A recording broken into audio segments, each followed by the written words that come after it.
Okay. Welcome to the Completely Unnecessary Podcast live from Portland Retro Gaming Expo 2015 alongside Ian Ferguson. Howdy. I'm Pat Contry. They're excited. You guys hear me?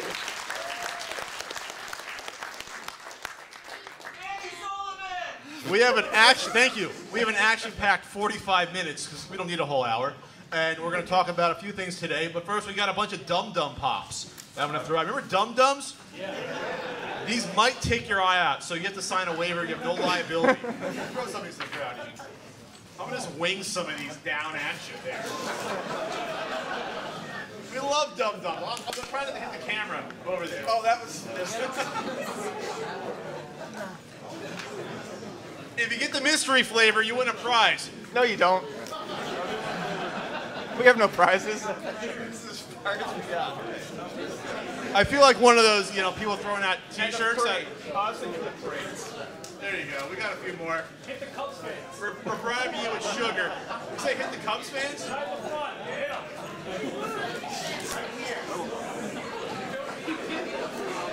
Does everyone still have their eyeballs? You too. Oh, he's trying for the hat.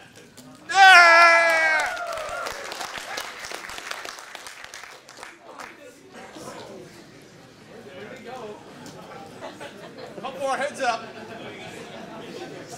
Your dentist will love us. You in the yellow, maybe for you. Oh, yeah. Connection. My goodness. All right, so we're talking about stuff besides Dum Dum Pops.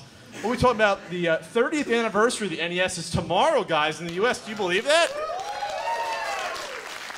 What else are we talking about? We'll be talking about limited run games, which is it's actually exactly what it says. It's a new program that is going to do physical copies of independent games, and we have some thoughts on that. And your Q&A. Ian, what's going on in Ferguson land? I'm super fucking nervous. Why? We all love you here. There's no reason to be nervous. There's only, 6,000 people here and, a couple hundred watching every move you make, every twitch, every drop of sweat coming off that forehead. Yep. That pink, ever embarrassing face that you have. There's no reason to be nervous at all. Absolutely none. It's fine. So you buy anything yet here? No, I haven't left behind our booth except for to go to the bathroom. Did you cry in the bathroom this time? No, I didn't cry in the bathroom this time. That'll probably happen later. You're going to admit to me 2 months later that you cried during the convention? Yeah, it happens all the time. And that, I'm here for you, Ian. I'm a crier. I'm a crier too. No, you're not. I cried during movies. And Crocodile tears. Okay, shut it. That was a little, people didn't like that. That was a little mean. A little mean-spirited. I like this wave we got going. Every year, there's more, I guess, added to the experience here at Retro Gaming Expo. So you have the wave. Now we banner. have animation. We have animation. Let's get our faces up there, just waving along. No. So people keep asking about my book. It is getting made. More details tomorrow at the Pat the NES Punk panel at 12:30. Yes, I'm already plugging a panel and wasting time. All right, let's talk about your topic, which I know nothing about at all.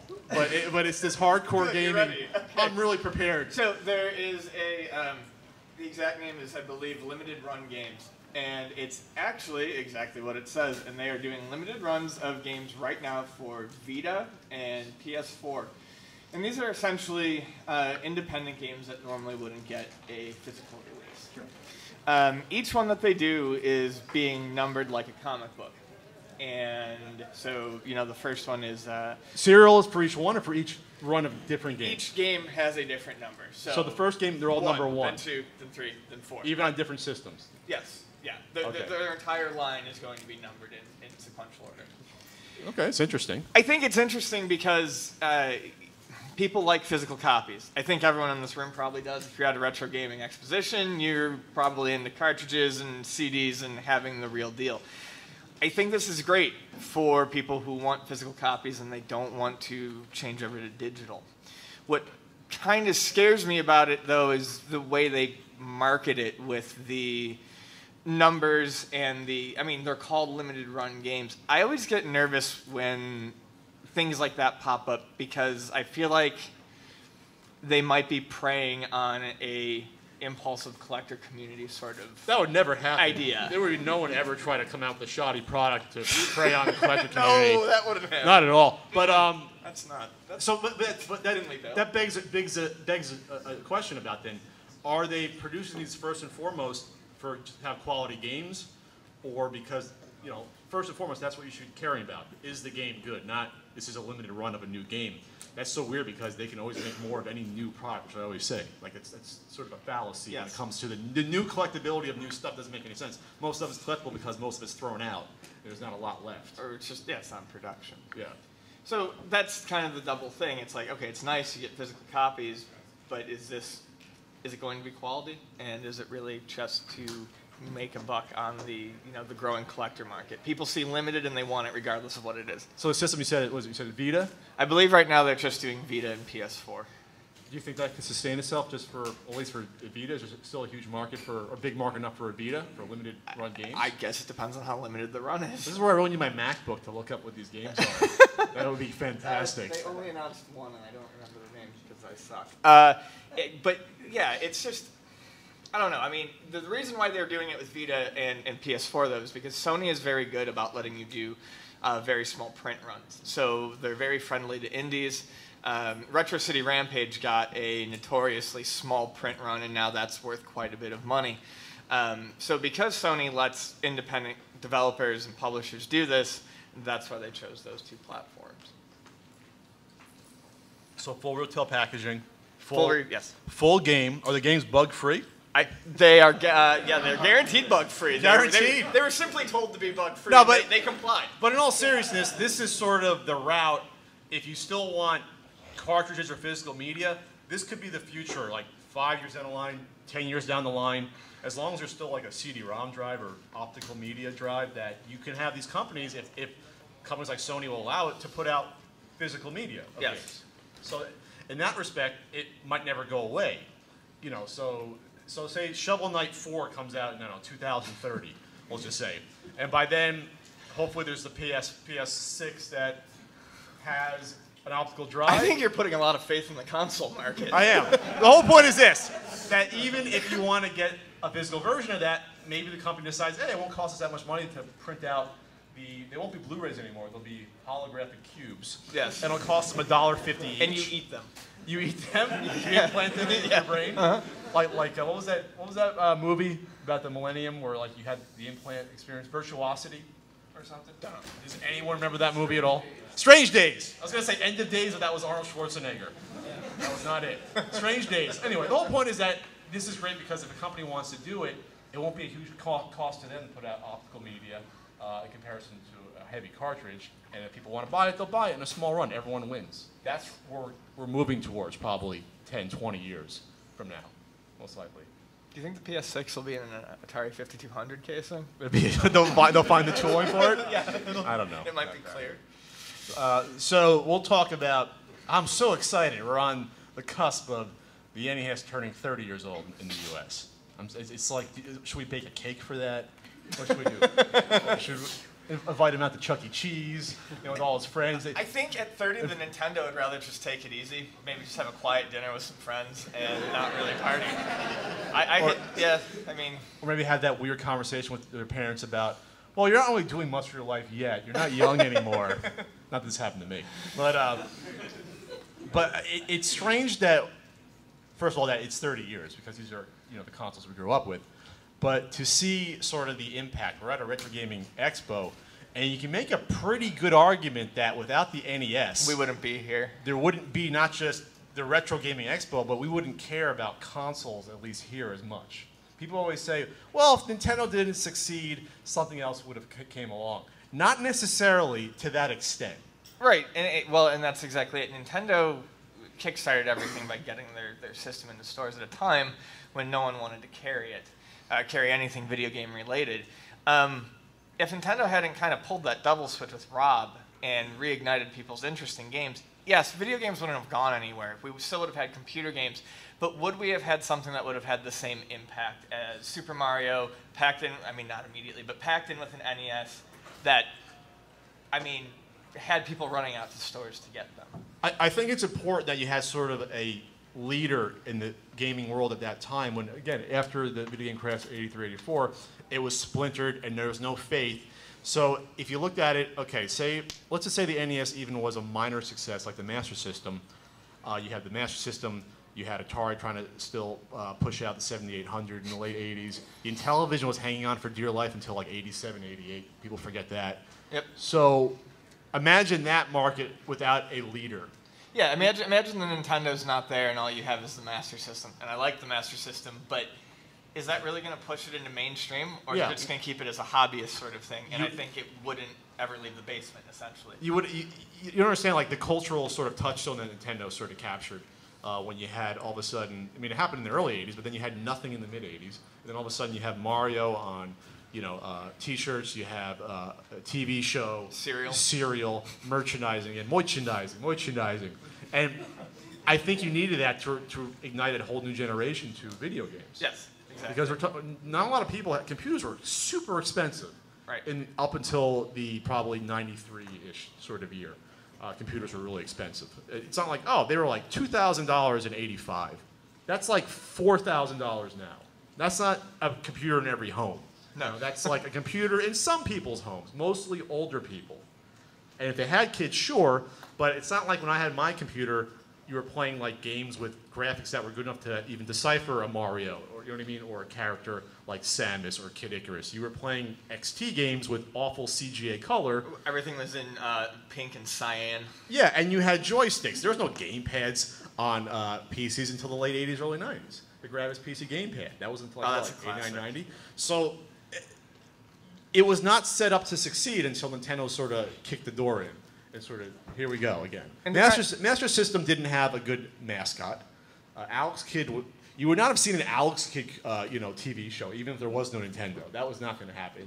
It didn't have the chutzpah, we'll just say, to capture everyone in those games. Not to say they're bad games, but they weren't like, they didn't like a feeling of like rapture when you played those. Like the first time you played Super Mario Brothers, you remember where you were, what you were doing. The first time I played Alex Kidd, I couldn't tell you what even year it was. It's like, no, I don't know. All right, it's cool, but you know what I mean? It's not. It was at some point in the youth, yeah. Some point in the youth? In the youth. Mario, I remember clear as day, yelling at my parents to avoid the mushrooms because I thought they were poisonous and that they would die. It wasn't until the next day that we realized that they were a power-up. But to kind of... And that might have influenced Ian's, high school behavior, but we'll go with that later. We'll talk about that later. But it's important to also remember that Nintendo sort of, they took a big risk. There's a great article about Frank Cifaldi, the early days of Nintendo in the fall of '85, where it was a ragtag team of Howard Phillips and 8, 9, 10 other guys setting up shop in northern New Jersey and in New York City areas, literally setting up display units at malls and at department stores and breaking them down every day, and literally person to person trying to sell video games. That's so weird to think about, but that's how it was. In fact, we don't even know most of the release dates of a lot of those early games. No, like we always say October 18th, for the NES, which is that's like the weekend where it probably happened. Sure. But then Super Mario Brothers, we're not entirely sure when that was released. So that's sort of unheard of. Today. But it's like we say October 18th, but maybe it was a couple weeks later. When was Final Fantasy VII released? You're at a retro gaming convention. That should be. I was trying to prove a point. 1997, but most people will remember that. No one felt the need to remember Mario. We were still in this black hole area of video games where no one cared. You know what I mean? Like yes. It was sort of like Nintendo of Japan wasn't counting on it to be a success. That's why they put a small team together. Yeah. They put together the minimal amount of team to see if it would work. There wasn't a huge marketing blitz. They did have commercials, they did advertise, but we're talking a small region of the country, a very small region for the test market. And if that failed, we'll see in 6 years for the Super Nintendo. That's what would have happened, most likely. I feel it's interesting too because people, like you said earlier, people say that if Nintendo hadn't come along, something else will. But if you look at, say, PCs in the 80s, games coming out on PCs, that's developing as its own platform. Consoles, they were on divergent paths. So if the Nintendo didn't succeed, but PCs kept going and people started gaming on PCs, there's no guarantee you would have seen any more consoles United States. Yeah, it could have been like, you go to other areas of the world where Nintendo wasn't big. Oh, yeah. I mean, people had it in Europe, but it wasn't big at all.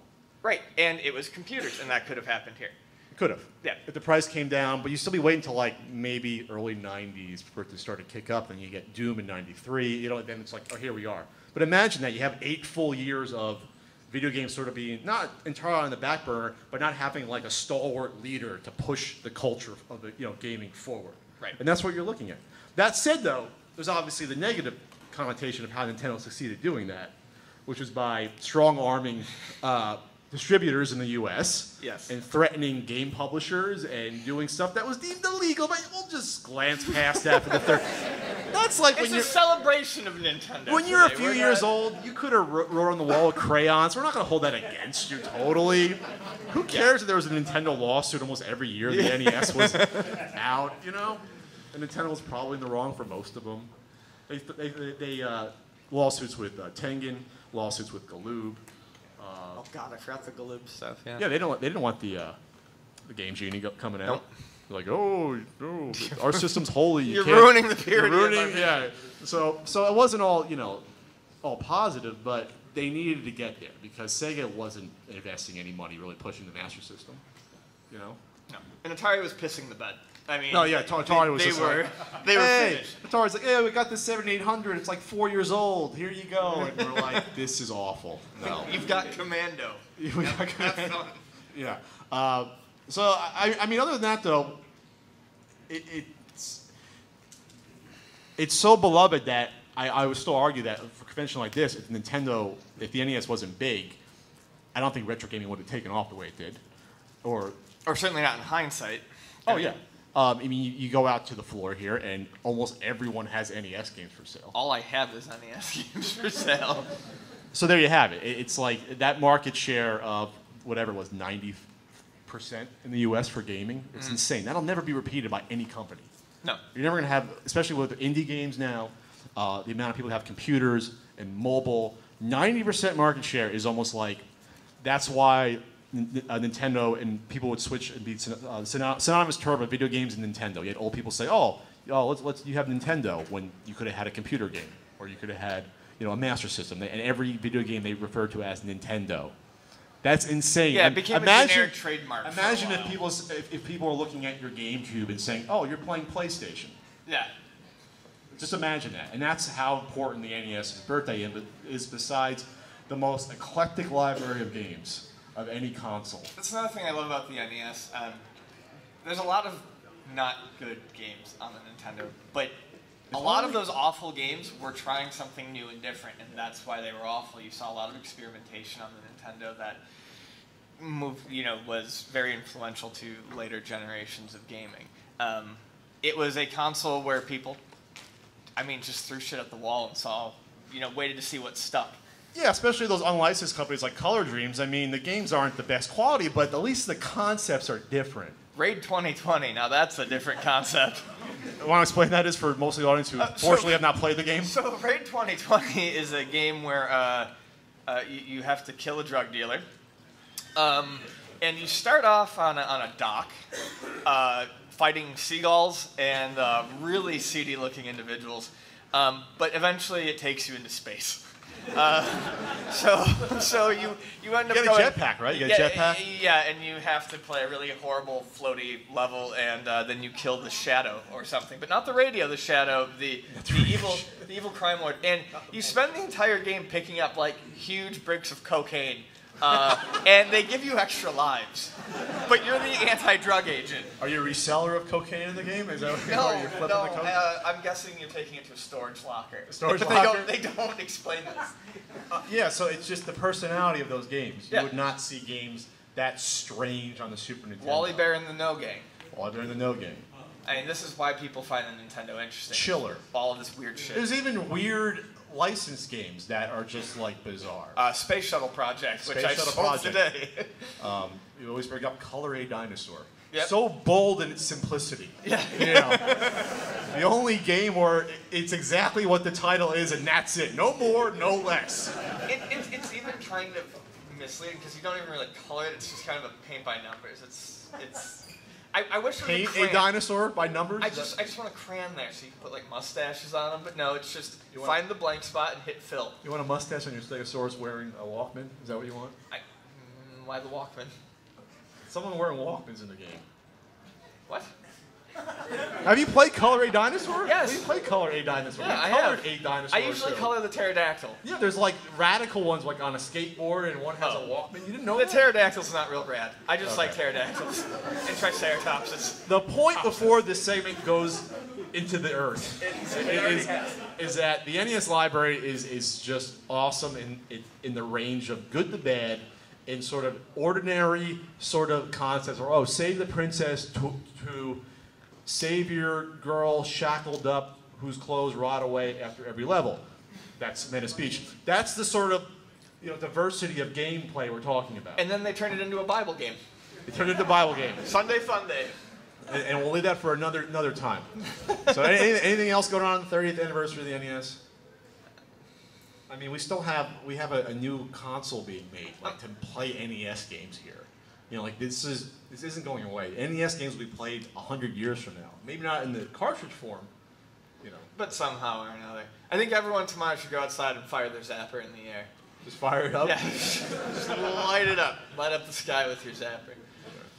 All right, you want to do a Q&A, or Why the heck not? throw more candy out that we don't have? Throw out bottles of water.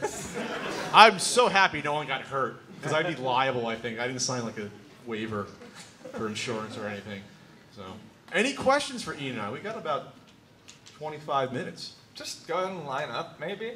Would lining up be easier? I think lining up would be easier because then we'd be able to hear you better. You want to line up? Make a line in the front row here? I don't know if we have a microphone, but no one wants to. Everyone's don't be shy. You and I are very affable. You, sir, in the Chicago Cubs hat. You know what? If the Mets don't win, I want the Cubs. I want to win. Cubs deserve it. It's been 107 freaking years. Yeah, holy shit. For a century. So I'm okay as long as the American League doesn't win. So what's your? Oh, we have a microphone. Awesome. We don't have to edit in the text when I do this. We can hear you. So I had a question regarding if you guys have done any Closer. DIY console restoration.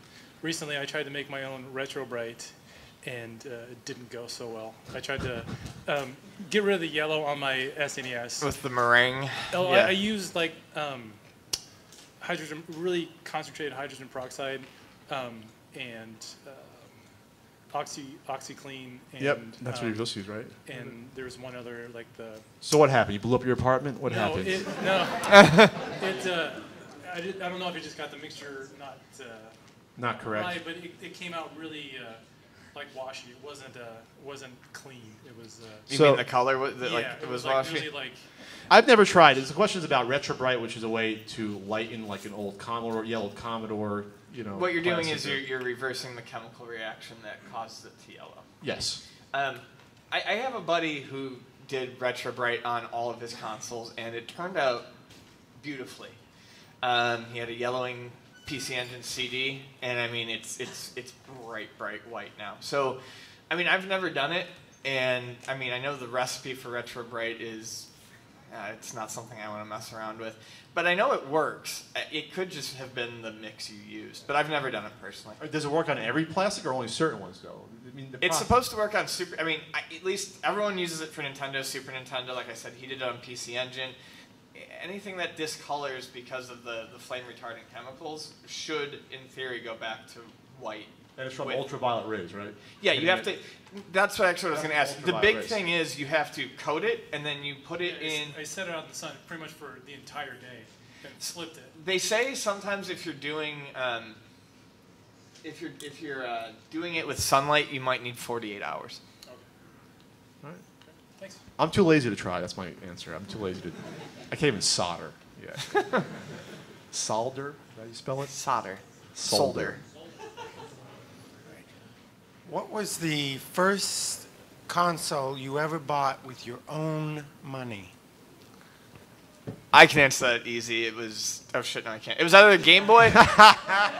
It was either a Game Boy or a Sega Genesis. My brother and I, when we were growing up, we lived in an apartment, and the landlord was very cool, and we raked leaves in the fall, and he gave us enough money, and it was 2 years in a row. I can't remember which came first, but 1 year was a Game Boy, and the other year was the Genesis, and it was entirely with our own cash. I was going to say Super Nintendo. You guys know the story of that for the most part. But it was actually earlier in the year, the Master System 2 was my own money. I think it was my allowance at Kitty City, which that segment still has to come out in the podcast last time, where we just have a 10-minute makeout session with Kitty City. So I think it was only like, I want to say like $75, the Master System 2, because I mean at that point it was cheap. So I think that's what my first one was. Hello. Hi. Do either of you collect reproduction games and reproduction cartridges? And if so, which one would you say is like a must-have aside from Mr. Gimmick? I don't collect them. I enjoy playing like a Mr. Gimmick is something that'd be worth it to me because I love the game. But in terms of to say you collect repros is sort of like a strange sort of term to me. But it is something people do. I understand, but to me it's just sort of I'm in the realm of the games that existed during that time. That's the way I sort of look at it. So I sort of stay away from that. But I don't know. I have a friend who makes repros for as a hobby, and I have a couple. But same as him, I wouldn't say I collect them. But for my birthday, he usually makes me a repro. So this year, he made me. If you've ever played Snoopy's Silly Sports Spectacular for the NES, in Japan, it had a different license. It had a Disney license, so it was Donald Duck. Mm-hmm. So he made me a repro of that. And the year before, he did me an actual cartridge of a My Little Pony Mega Man 3 ROM hack. Not surprised. I think what it comes down to is that do you care as much as a collector to have a cartridge for basically a ROM that you can just download or put on a flash drive? Like if you just care about playing the game, you don't need to spend the extra money on a cartridge, like may or may not be cannibalized, which bothers me a little bit, versus just downloading the ROM and playing it. I think it's different depending on the game. I think for something like Mr. Gimmick, it's cool to have the repro, but something like Pirate's Booty, which is the Pan-Asian porn games, just download the ROM. And have a ball. Yeah, they're a great time. Have a great time. They're amazing. Playing slot machines in hopes of seeing with skin. save states, just so you can see a pixel move. I'm not saying if I did that in college or not. I did. I'll say it. I did it. Hello. Hey, with the Wii U continuing to fade and fade and fade, and all the talk of the NX6, am I crazy to worry about Zelda Wii U like going the way of like Star Fox 2? I think so. I don't think it'll go the way of Star Fox 2. I think you'll see it. I think you'll see a dual release. I think you'll see it. I think they could do a dual release, yeah, exactly, just like they did Twilight Princess, or you'll see it pushed to the next system. At this point, though, as much as I do love the Wii U, I am fairly convinced we're not going to see Zelda Wii U on the Wii U. But I think they're far enough along. I think it's a good enough idea. They obviously put a lot of time in the concept and the art, that I think it'll easily just get pushed to the next platform. I will be more optimistic in saying since every Nintendo, well, they did have Hyrule Warriors, but that's not a real Zelda game. I would hold out hope that every NES console gets a Legend of Zelda game. Every NES console? Nintendo A chicken console. in every pot? I'm tired, Ian. I'm very tired. I was preparing my new NES Punk video for my panel tomorrow. What? Oh. Wait, what? No, I'm still doing them. So I think it's going to come out. I think we'll see a dual release. I'm still going to be shocked if I thought it'd be 2017. You said as well for the NX. I said late 2016. Oh yeah, that'd be the very. And I think that's what they're actually shooting for based on current info. But to announce it at E3 next year potentially, or show it off there, only giving you like 4 months in between versus starting to ship it, that's like not a big lead time for the publicity and hype. That's a whole other conversation though, for another podcast. Okay, yeah, sure. I was wondering if there had ever been any game or console that you had regretted purchasing because it was maybe too expensive, or you overpaid, or it was just terrible, like terrible experience afterwards.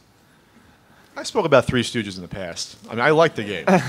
It's a 3-star game according to a certain book that's going to be published. But the fact of the matter was, when you're smaller, and when you only get like a $2 a week allowance, it's a lot of money to spend like $55 plus tax at Electronic Boutique at Woodbridge Center in New Jersey.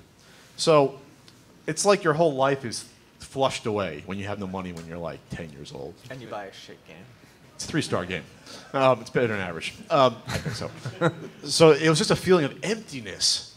I always, after that point, I played it at night, late at night, and I still remember that feeling of being gutted. So after that, whenever I got a new game, I always played it like after school during the day. Being at night was almost, playing a new game at night always depressed me. And I was like, wow, I gotta mow the lawn and take out garbage for another 8 months to get another game. So it was just sort of, because I didn't get a lot of games as a kid. I got them birthday, Christmas. Why nighttime, though? I mean, why? Because my parents took me to the electronic boutique in Woodbridge Center, New Jersey. In Woodbridge. They took me at like 7:30 at night. My dad had to work. I was saying, why did playing games at night from that point on make you sad? It was just sort of a paranoia of repeating that feeling of disappointment with Three Stooges. Fair enough. I got you. You want to have a childhood psychology discussion? Well, I mean, I didn't really need to go any further than that. We have all the time in the world. We don't have only 15 minutes left, but let's give me a chance to answer that. Yeah. Hey, Pat. Hey. Since I guess you kind of already said that you were going to keep doing Pat the NES Punk videos, or am I wrong? There's one coming out, so they're still going on. Okay, one of the questions I was gonna ask is if you were gonna keep on doing them for a while, or I guess another question I could ask was what was your most favorite episode that you've ever done of Pat the NES Punk? All right, this is a Pat question. That was anticipation. You bitching the whole time while filming it was great, but no, it wasn't the favorite one. I don't like acting. I still think one of the finest moments ever in any of my videos was when Frank coached me at track and field. I knew that was what you were going to say. That's your Criterion Collection episode. What's that? That's your Criterion Collection episode. Collection episode? Criterion Collection. Oh, Criterion Edition, if I did one. No. Yeah, I think that sort of encapsulated the series of being really goofy, but still having some reverence to the system and track and field. I don't know, I just liked it. I just thought it was fun. You guys see that video? I remember it being really hot, and we were outside on a track. Except I was in a silver sweatsuit. It was really hot. And not a sweatsuit like the material. You're literally supposed to sweat in the suit, the silver suit. So the girl I was dating at the time, we weren't really far into the relationship, but when I get up on a Sunday morning, I'm like, yeah, I'm going to put on this like silver like heat-inducing suit at 90 degrees. I'm going to go film, and I'll be seeing in a couple hours. She's just like, okay. It's just like, all right. And I come back and probably could have passed out. Really, we did a lot of running, but that was my favorite thing. Brutal. Thanks, man. Right. He's not dying yet. Someday he will. Someday he'll retire and just have a really bad breakdown and just sell off all his games. And then there'll be no more NES Punk videos. Hey. Are you worried that the Wii U will fade into obscurity like the Sega Dreamcast? I don't think the Dreamcast has faded into obscurity. Dreamcast is beloved. Yeah, I mean... Loved by a certain... Those certain Sega people. I know you're going to say those Sega people. You should have seen our Sega people. I mean, I think the Dreamcast cemented its place in video game history, and I think the Wii U will too. You can't slam the door on the Wii U because there'll still be games made for probably a few years. Maybe not to the same strength, but I think... Look what happened with the GameCube. Yeah, I mean, everyone figured that one was going to slide away, and now it's, I mean, at least from where I sit in a store, I can't keep GameCubes in stock, and I can't keep GameCube games on the shelf. And that'll they probably sell be super well. And that's probably going to be the analogy to the Wii U, is the GameCube. Right. Most likely. You're going to have those first-party games that were all big gangbusters. Yeah. You're going to have like the handful of third-party ones people like, and then the other ones no one cares about, but Yeah, but you don't. When you have games like Splatoon, Smash Brothers, Mario Kart 8, and then stuff like Bayonetta 2, Wonderful 101, you have a small library, but you have a really good one. Yeah. Fear not, Pikachu. Fear not. So, Pat, it's great to see you again. I 4 years with in a this kid. row. Go back and watch my first ever Retro Gaming Expo panel, 2011. You were this big, and you gave me shit back then. Every year you gave me shit. No, I have a genuine question. Okay. So, since you seem like such an avid Vita lover, do you think that Sony will make another PlayStation handheld? Sony actually said that they're not going to. They didn't say that. They said the climate was unhealthy. You see why I don't like this kid? Yeah. They're not going to make another handheld. I think Well, Sony, you can even learn that your failures, you shouldn't repeat them, I think, and they can't. They did it twice. Why is Maybe not a third Nintendo time. making another console? So, what's that? I said, then why is Nintendo making another console? Because Nintendo has a shitload of money, But and they can. Yeah. Sony's losing billions of dollars. They're bleeding money. So it's like, even they're smart enough to realize that they don't make computers anymore, Sony. You realize they say make a lot of computers? Like, they don't sell TVs anymore. They market them, but no one buys them because they're expensive. And you can buy an LCD TV for like $300 instead of like $1,000. So like Sony, the way Sony's making money is coming thinner and thinner, unfortunately. So that's the danger. So they're going to be very careful what they're doing. Yeah, they can't put the R&D into it and risk the money. The PSP was They're kickstarting ideas. Yeah, for stuff. I mean, the PSP was a moderate success. The Vita, as much as I like it, it wasn't a success really at all. Nintendo is a video game company first and foremost. They can take risks. They can lose money. Nintendo can lose money until like 2050 and still be in business. Yes. Sony can't because they spread themselves out. They're not just video games. They're consumer electronics across the board. Their shareholders are expecting something completely different than what Nintendo shareholders are expecting. And I don't think they would be happy at all if Sony decided that they were making another handheld console. You'd love it, but you'd put them out of business. So. well, thanks. All right, get out of here. Hey, how you doing? Tough act to follow. Thanks for the punk. Concerned about you talking about one day him not being around. You want to see a 6-year-old Pat the NES punk video? No. I was going to say, we haven't seen him travel through time. He hasn't been to Germany. We haven't met his evil twin. There's a lot of ideas out there, I think, left for you. We love hearing about Ian's day job. What I'd like to ask you is, can you tell us about your worst moment at a day job? Let's remind you of what else you could be doing instead of the punk. Just a really bad one. Doesn't have to be the worst of all time. I worked at Suncoast Motion Picture Company in the mall. Besides being sexually harassed at the ripe age of 19 by a 16-year-old. What was his name? I don't see why. I'm sorry. But besides the fact also that she was the daughter of my 4th grade teacher. Anyway, so it was bad because it was. I don't like this guy either. I'm getting away pretty clean here. I was making $5.05 an hour minimum wage, or $5.15, whatever it was, and all I was doing was watching a store with VHS tapes, some DVDs because they were new, and when you work at a store getting paid minimum wage, you should be able to coast and do nothing. Instead, I was, told to go reorganize the sci-fi VHS section. When I'd done that the day before, so they'd play a trick on you and take 2 tapes out, just to make sure you did it again, and they'd yell at you if you didn't. For $5.05 an hour at a mall VHS store. So that was horrific. Besides, being sexually harassed by the 16-year-old daughter of a teacher. Thank you. All right. Yes, sir.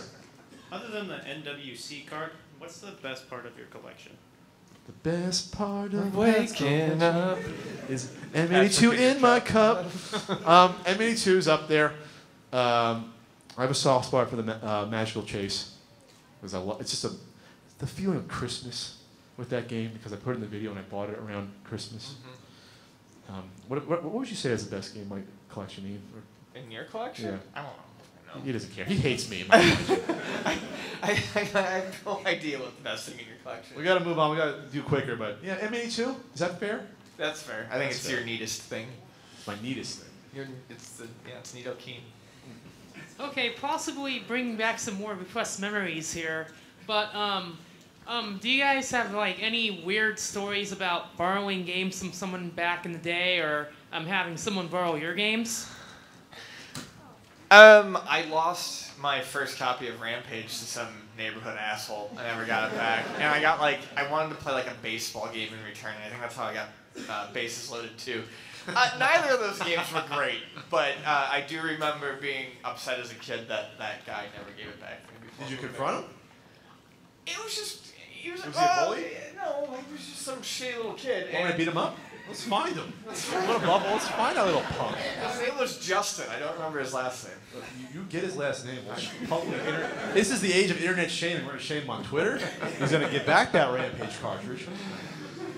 I have no story. I was careful with my games. I didn't trust kids. After I got my baseball card stolen in the back of the bus when I was like in first grade and was crying about it for 2 weeks after that, I never trusted anything. So you're a crier too? Yeah, when I was in first grade, yes. Yes, sir. What's your favorite game of all time? We don't like favorite questions.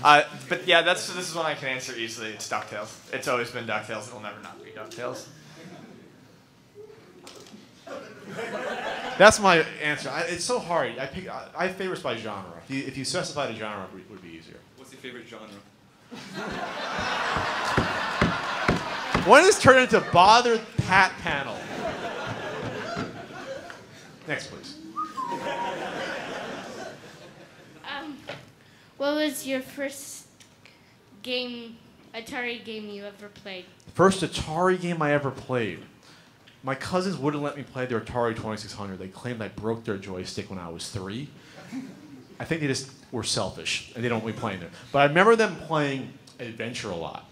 Spider-Man and Pitfall were the 3 games I remember playing a lot, like in the mid '80s. Before they had, I got an NES before they did. Little snot-nosed little. Mine was my grandfather taught me how to play Pac-Man on the 5200, which is a good way to get frustrated because Pac-Man's a maze game and that joystick doesn't fucking center. I'm surprised you're here. That's I'm surprised you're still here. impossible. Yeah. It was like starting you off by running by tying your shoes and teaching you to run. So here you go, kid. Yeah. Hey, I'm from Canada, and Canada's lovely. My friend asked me to pick him up a Virtual Boy, and I've literally never seen one in my whole life, and I find one, and people are giving me dirty looks like I'm an idiot for buying it, but is there any playable games for it that I should pick up for him? I got tennis. Tennis is, I actually think a lot of the games are playable. They're just hard to look at for a long time. You get a headache after 10 minutes. The Mario Clash is supposed to be pretty good. Wario? Wario's supposed to be pretty good. I like Red Alarm. I have not played the Japanese Bomberman game. Is that good? I haven't played that. There's a either. 3D Tetris. Is that good? There's like 5 Japanese games that didn't come out here. But then we're really at that point. You might as well just chuck it in the dumpster. Right on. Thanks a lot. But it's for your friend, though. Yeah. This well-dressed guy. Thank you. Make me feel like an asshole. Dapper. My question is I'm dressed actually, like this. on the concept of retro gaming, do you feel like it's a static category, given those original consoles, or as we all get tragically older, does retro just move up along with the age of the consoles? We've talked about this in the podcast. We have differing opinions on this. Retro moves up as time goes on. I don't necessarily agree with that, but he does. So eventually does like the original Nintendo become ancient gaming while something else becomes... No, because this is why I feel that it doesn't move up. Because you always have a retro feel of a game, and that retro feel of a game will not be how an Xbox game looks 20 years from now. They're not going to be targeting games that look like Xbox games. They'll be targeting games that look like Super Nintendo and Nintendo and Genesis. That's why I think retro gaming stops at like the Dreamcast. That's why I think it's like that. I see both sides, but that's why I wanted to ask. That's why, that's why we have, I don't like him, but he's good for the podcast. We have differing opinions. Fucking blow me. See? It's good for the podcast. So, okay. So, hello. Hello, Flash. You gotta be quick, Flash. Okay. So, you know your episode where you were playing Russian Attack and Rob was turning against you. Mm-hmm. What other character would you think would turn against you? This happens every day. Nintendo. Nintendo. Nintendo. Nintendo character turning against me. Besides Rob. Princess Tomato. Danny Sullivan. Oh, Danny. In a special episode, he turns against me. He comes to life out of TV and starts strangling me. Pops out of your t-shirt. Yeah. He hates me and Ian for raising the price artificially. Of the game. I don't know. I'm sorry. I'm sorry, kid. That's all I got. Sorry, I couldn't do better. Mr. Gimmick attacks me in a sequel episode. But he misses like 5 times because that star is unwieldy. 2 more questions. Hey, Pat, I just want to ask a quick question. With all the fame and fortune you're getting from being Yes. what do your friends and family think about it? And has there ever been anyone close to you that's actually doubted you and tried to talk you into, not doing it? And go Mets. Let's go Mets go. This is going to get into really dark territory. My parents really never supported me in anything I wanted to do, let alone this. So whenever I said, I quit my job 3 years at my day job because it was killing me. And no one really said, because I wasn't making money even to live 3 years ago. I was like, you know what I mean? It was just like a totally hobby. And so it was like doubtful what I could do. So it was just really, well, let me see what I can do. We'll see what I can do a year or two from now before my savings are gone and I got to sell my M82, then, throw myself into the river. That's basically what it was. The M82 is the one thing you're keeping. The M82 is going to be strapped to myself when I throw myself in the river. There you go. That's what With you to the end. With you to the end. So, did I answer the question? I'm sort of like in this weird state of mind. I had like 4 hours sleep the past 2 nights, so. Well, close enough. Let's go Mets. Let's go Mets. Go Mets. Who's that Cubs fan? Throw some dum-dums at him. Hey, Pat, I heard what you said about HP, so I was sad. They contacted me last week. And you have an HP Jet Direct 4360? No, they sent me a free printer cartridge. So they specially called me up. HP got word. If you didn't know, I had a big falling out with HP over their shitty DRM ink cartridges. Well aware They of that. called me. They got word of the podcast segment. I didn't think I told you this. Yeah, They called you told me. me. One was very nice, and it's not like a big deal. Like, oh, we know, we understand. This is like, she was like, not just the customer service, the special customer service, like one below the president, I guess, of customer service. So I was like, I told the story. I said, hey, DRM on ink is kind of shitty. It doesn't make any sense. I know you may have to make money, but it sucks. So I'm thinking, they're gonna send me a new printer. This is gonna be great. We can send you one color ink cartridge and one black and white one. We can have that to you in a couple days. And I'm like, Yeah. fuck you. I didn't say that, but after all the pain and suffering, I got nice shiny FedEx ink cartridges. They're gonna see this clip and send me a couple more ink cartridges. That's like finding a rat in your fast food and getting Yeah. a coupon for a free small fry. Long analogy, but it works. We'll talk offline. Okay, I'm sure they're a great company. You get 20 days off a year, great cafeteria downstairs. Healthy options. You good 401k plan, half to 8%, put in 4, you get 6 back or whatever. Okay, I'm gonna shut the hell up. All right, so we're out of time. It's a 45-minute podcast. We're gonna be at our booth if you want to come say hi and hang out. And that's been the Completely Unnecessary Podcast for October 17th, 2015. And we'll see you later.